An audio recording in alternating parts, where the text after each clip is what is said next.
TLC Network here with another unboxing, this time coming from the company NexiGo. And this is their N950P 4K webcam.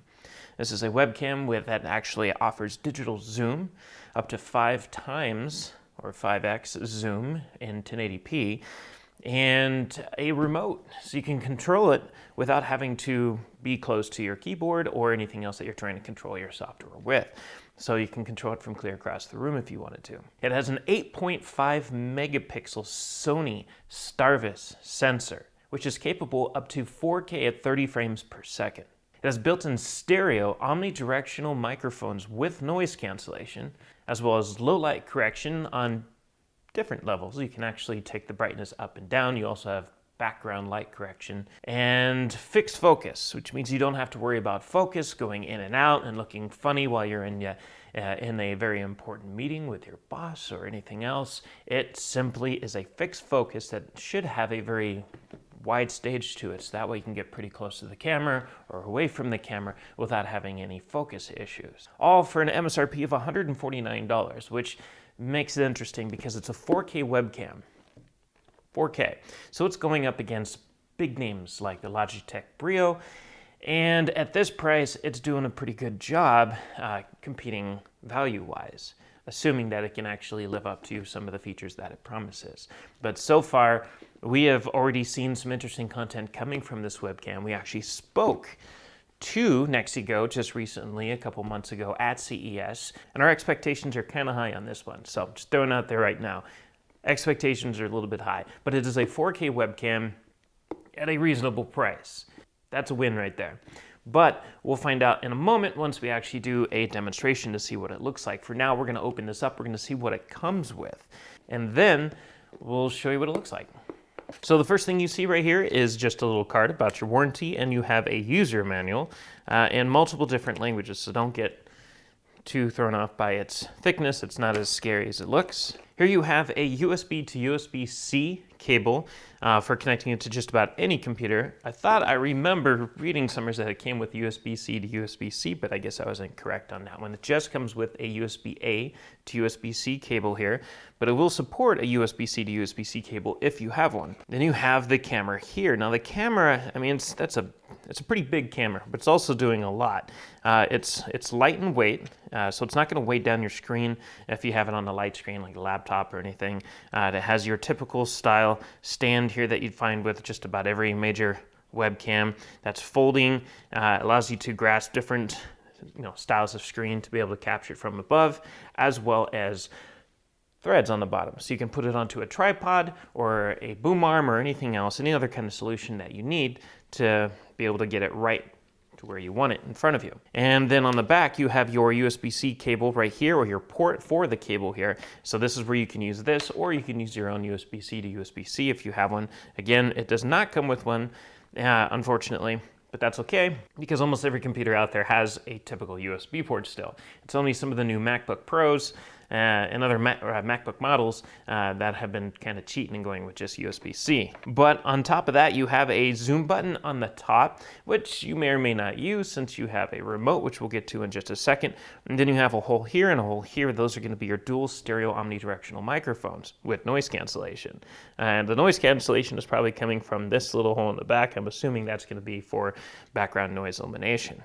The stand is not removed from the camera. It looks like it is permanently attached to the bottom of the camera, and it does have a cable route little hook here, so when you do plug in your cable, you can help guide it around and down the backside of your monitor, just in case you are a neat freak like some of us are. Then we're going to take a look at the remote. Now, it's a nice remote filled with options here, which is pretty cool. You actually have full control over this camera using this remote. You have your power button. You have a mute button for the microphones. You can mute the mic remotely. You have underneath that, you have a blackout button for the camera. This just disables the webcam, so that way, if you just don't want people looking at you, you just quickly do that and make yourself go away. And then you have a switch between 50 and 60 hertz refresh rate. You have a directional pad with a home button here. Now what this is going to be for is when you're zooming in and out, you can move the image around the screen. Now it is up to 5x zoom in 1080p. The purpose of that is because in 4K is your max resolution, so you can't, if you zoom in further from 4K, it's going to start to degrade. You're not going to get a good image. But if it dumbs it down, I hate using that word, dumbs it down, but if you dumb it down to 1080p, you still have a giant field to play with that's up to 4K. So really, you've kind of like dropped it down to 1080p, and then you're zooming it in. Therefore, it's going to look better than just trying to zoom in from 4K. So your two zoom buttons are right here, right below the directional pad. You have your backlight correction button right there, which is going to brighten up the image, hopefully behind you in case you're in a low light situation. So that's probably going to be the highest use case scenario for this button right here. Is if you're in a low lit environment, you're going to want to hit that button. For anything else, you have a brightness control right here that goes up and down. So that way, if you're in an overly bright environment, like the studio I'm in now, you can take the brightness down a little bit so it's not blowing out the camera in case this lens is more sensitive than the setup we have here. And then you can take the brightness up as well as you can control the internal mic volume of the webcam in case you're feeling that the mic audio that's coming from the webcam is a little too hot or not hot enough. Now the remote does not come with any batteries, but it does take 2 AAA batteries, so you are going to have to provide those yourself. And that's it. It's a nice remote. It looks like a nice camera. It comes with the 1 cable. It should be plug and play. You shouldn't have to install any software. However, of course, if you want to capture, record, or anything like that, you are going to want to be able to. You are going to want to go and download whatever you want to use for that situation. Let it be your favorite streaming software or OBS Studio. But beyond that, there's no drivers or anything else that are required or should be required for this to work with your computer. So the only thing that's left is to see what it looks like. So let's do that. So this is what it looks like. Right now it is shooting at 4K, which means the remote for zoom isn't going to do anything for the moment. You do have to be in 1080p for the remote to work for the zoom capabilities. Also, something to point out is that this is what it sounds like. This is the built-in stereo microphones that are in the webcam. So this has noise cancellation, so hopefully it'll be able to cancel out some of the noise in this room. Our studio here is relatively quiet for the most part. It's sound corrected as much as possible. However, you can only do so much for an office building. We sometimes have some noise coming in from some of the other rooms, from other content that's going on, or discussions and other things that are happening around the building. So hopefully this will cancel a lot of that out. Also, something to keep in mind is that it's just a webcam. So obviously this is going to sound a lot different from the microphone we were using that we usually shoot everything with. Now we use a lot of things like Sennheiser and Shure and Rode and Audio-Technica, and we use microphones and audio equipment from brands that are developed for professional recording. Now this is developed for Zoom and Microsoft Teams and things like that. So this is more about being able to communicate with your coworkers and your friends and your family, not so much professional recording for things like what we do and other news or media organizations. That being said, you don't really need much for telecommunications or video conferencing, and therefore the focus is on video more than anything else, being able to see your subject, and as long as you can hear them clearly. So this is what it sounds like. This is what it looks like in 4K. We're going to go over some of the features here on the remote again. So here's the remote. We have the mute button. So that mutes the microphone. If you want to use the blackout button, or what I call the blackout button, or the privacy button, or just mute the camera, I'm gone. Now you can't see me anymore, so it's a nice, quick way of just making yourself disappear so that people can't see you. And now you see how quickly it comes back, and it automatically adjusts to my environment. Now, looking at this picture, I have a view monitor right in front of me. I can see everything that you're seeing right now. For the most part, everything looks fantastic, actually. Color correction and everything else, or just color accuracy, excuse me, is fantastic. The auto light correction for the room, it's responding pretty fast and accurately. This looks good. Also, a compressor just kicked down over there, so we'll see if that actually picks up in this video or not. But it's a small compressor. It doesn't really make a lot of noise. It's just for water bottles for anybody who needs it here in the studio. But if you can hear that, if you can't hear that, that's going to be a pretty good test for the noise cancellation of the audio in this microphone. Moving on, you have the ability to, again, lower the volume or bring it back up of the microphone, and then you have the ability to adjust the brightness. And so you can take it down, take it back up. You can bring it up higher if you feel that you just need more brightness in this image. You can bring it back down if you think, again, this is being blown out. So one of the biggest tests here is definitely going to be the zoom functionality of this. So we're going to go ahead and switch this video to 1080p so that we can zoom in and out. So now we're in 1080p. As you can see, it's we don't have as much of a field of view as you did with the 4K. So for the 4K, you're capturing a little bit more area around you, and with 1080p, you're losing some of that. But at this point, it's more of a focus on just the person anyway, so which is perfectly fine, since if you're going to be in 1080p and you're trying to use zoom, then you're getting rid of your background to begin with. So this is me zooming in as much as it'll go. So this is in 1080p. The camera is about, I'd say, 24 inches from my face, give or take, maybe a little bit more. So there's a margin of error of about 3 inches there, I'd say.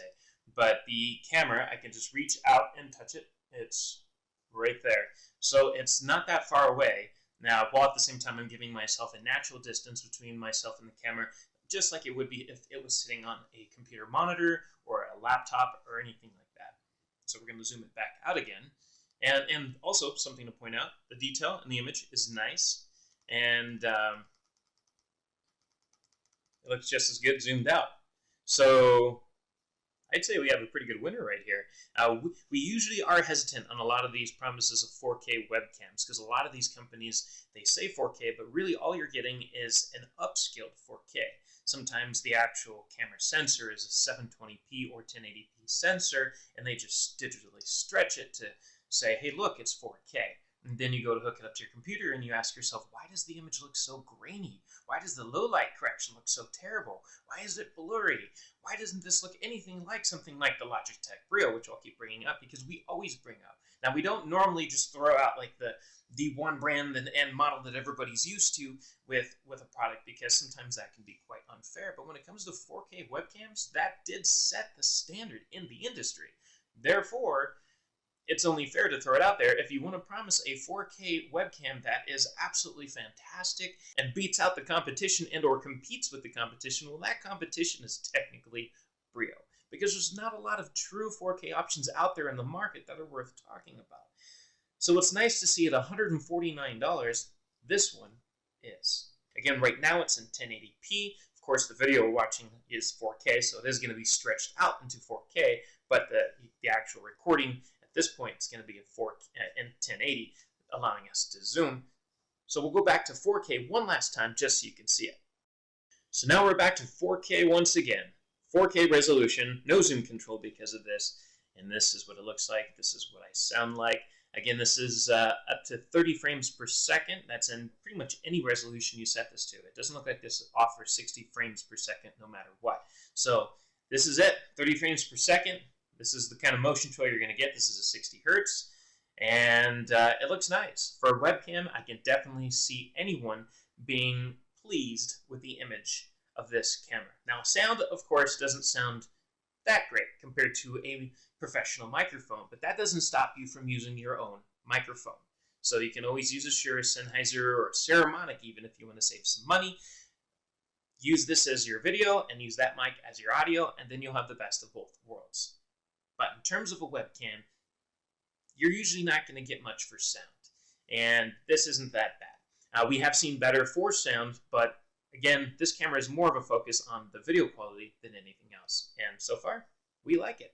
And we're probably going to have some more information about this at POCnetwork.net, so definitely keep an eye on the website because we'll probably have some written content going deeper into the things we like or maybe don't like about this model. So there you have it. Again, this is the NexiGo N950P 4K webcam, zoomable and with remote, and the MSRP is just $149. So if you liked what you've seen here, don't forget to subscribe, hit that subscription button, follow us, and hit the like button if you like this video. And feel free to use the comment section below as well if you have any comments or questions for each other or with us. Maybe you have this camera or you have the Brio and you want to just compare and contrast your own thoughts. Definitely use the comment section below. And as always, we thank you for watching, and we'll catch you next time. If you want to stay on top of all the latest and greatest, and or at least the gadgets we cover, remember to subscribe right here. Subscription button. Click it. You're going to want to.